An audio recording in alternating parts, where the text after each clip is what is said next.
بسم الله الرحمن الرحيم. حبايبي متابعين قناة ماما مرحب يوسف في البيت، السلام عليكم ورحمة الله تبارك وتعالى وبركاته. فيديو جديد عليكم سعيد، يا رب كل أيامكم تكون عيد. وحشتوني جدا جدا جدا من الفيديو اللي فات.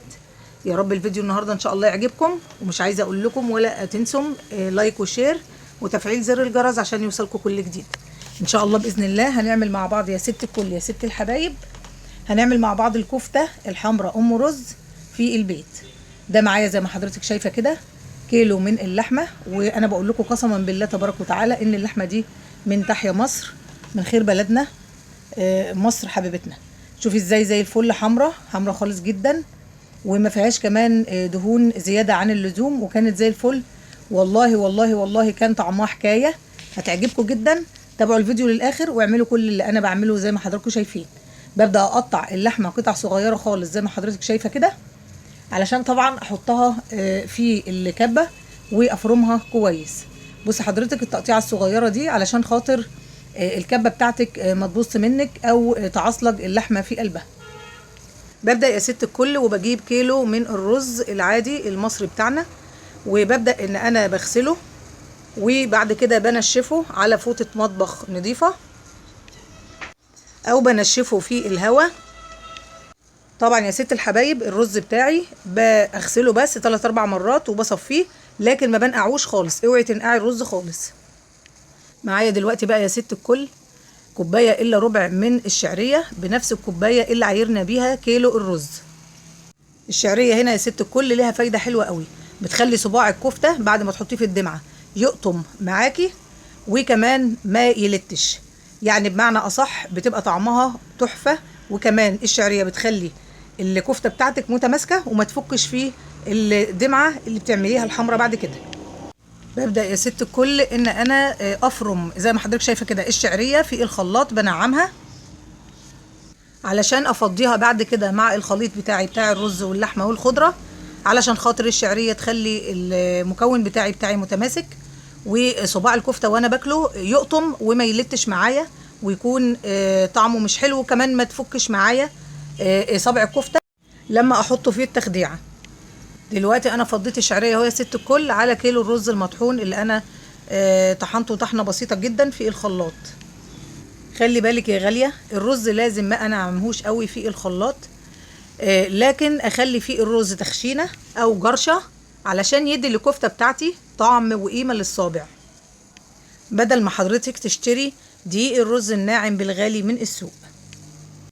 غسلت بقى بعد كده يا ست الكل 3 حزم كبار من الخضره، حزمه من البقدونس، حزمه من الكزبره، حزمه من الشبت. وقطعت يا ست الكل بصلتين كبار، غسلتهم وقطعتهم، وبدات ان انا احط كل المكونات بتاعتي على بعضها في بوله واسعه. حطيت زي ما حضرتك شايفه كده بقى اللحمه، وكيلو اللحمه بتاعي وكيلو الرز المغسول، وحطيت الخضره 3 حزم، وحطيت كمان البصلتين، وبدات كمان احط وحطيت طبعا الشعريه، وبدات ان انا اقلب كويس جدا زي ما حضرتك شايفه كده. طبعا حطيت راس توم كامله تحت ايدي اهيت في الطبق حضراتكم شايفينها. هحط كمان معلقه سكر صغيره هتديني لون حلو في التحمير وهتسرع معايا التحمير. وكمان معايا معلقه صغيره من البهارات زي ما حضرتك شايفه كده. خلي بالك يا ست الكل ان اللحمه بتاعتك تكون فيها نسبه من الدهن، يعني تكون لحمه ملبسه. ومعايا كمان يا غاليه معلقه كبيره من الكزبره المطحونه، بتودي طبعا طعم اي حاجه بنعملها في حته تانية. ودي زي ما حضرتك شايفه جوزة الطيب، بتخلي طبعا الطعم جميل جدا. بحط منها ربع معلقه او نص معلقه حسب ما حضرتك بتحبي، انا حطيت نص معلقه صغيره من مفروم او مطحون جوزة الطيب. طبعا ما تنسيش يا ست الكل ان حضرتك تحطي معلقه كبيره من الملح وتظبطي طعم الملح حسب الحاجه، وكمان بتحطي نص معلقه من الفلفل الاسود المطحون، وتحطي كل البهارات اللي حضرتك بتحبيها. ببدا زي ما حضرتك شايفه كده شويه شويه بحط في الكبه شويه صغيرين من الخليط بتاعي اللي انا عملته. طبعا كوبايه الميه دي بحط منها شقشاق من الميه. انا بيني وبينكم بصراحه استبدلت الكبه ديت وحطيت كبه بتاعتي الجديده، لان دي ما قومتش معايا الكفته قوي. لو حضرتك احتاجتي ميه حطي معلقه صغيره بس من الميه، ما احتاجتيش ما تحطيش ميه خالص. انا هنا يا ست الحبايب حطيت معلقه صغيره بس من الميه وسهلت لي اللحمه فرمها زي ما حضرتك شايفه كده. حبايب قلبي، اوصيكم ونفسي بتقوى الله تبارك وتعالى وقراءه القران ولو ايه واحده في اليوم وتدبرها وفهمها والعمل بها على مراد الله تبارك وتعالى. انا هنا طبعا بقول لحضرتك انا ما استخدمتش الميه تاني لان الكبه فرمت على طول. طبعا بستنى عليها شويه، الكبه دي كانت بتسخن مني كل شويه، فاضطريت ان انا استخدم الكبه الجديده زي ما قلت لحضرتك، واستغنيت عن الكبه اللي هي الرديئه دي في اثناء فرم الكفته. فنصيحتي لحضرتك يا ست الكل جيبي الكبه الجامده، لو عندك كبه يعني بتتحمل او قويه لفرم اللحمه استخدميها افضل من الكبه اللي هي الواط بتاعها او القوه بتاعتها ضعيفه. انا كنت كل شويه هنا بقلب بالمعلقه زي ما حضرتك شايفه كده، غلبتني خالص خالص خالص يا ست الكل. شوفي بقى بسم الله ما شاء الله، هنبدا دلوقتي ان احنا نصبعها مع بعضنا. شوفي يا ست الكل بسم الله ما شاء الله، العجينه بتاعتنا بتاعت البيت تحفه وجميله.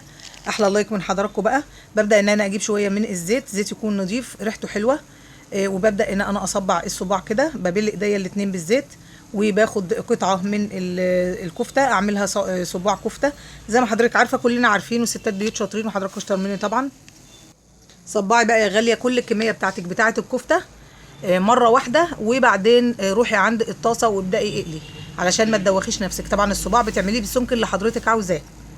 عايزه احلى لايك من حضراتكم وشير وسبسكرايب، وطبعا اكتبوا لي تعليق حلو زي حضراتكم. وطبعا حضراتكم وحشتوني جدا جدا جدا في الفتره اللي انا قعدت فيها، معلش انا كنت مريضه، كنت واقعه على صوابع رجلي في المطبخ، والحمد لله تبارك وتعالى ربنا شفاني وعافاني، لكن بزك بيها شويه وانا ماشيه في الشارع. ادعوا لي ربنا يشفيني ويشفيكم ويشفي كل مريض باذن الله تبارك وتعالى. دوكي الصبع كويس جامد يا ست كل في بين ايديكي علشان ما يفكش منك في الزيت. وانا خلصت الكميه اهي يا حبايبي، والفيديو الجاي ان شاء الله هوري لحضراتكم ازاي احنا قليناه وطلع متماسك جدا وتحفه وجميل وزي الفل.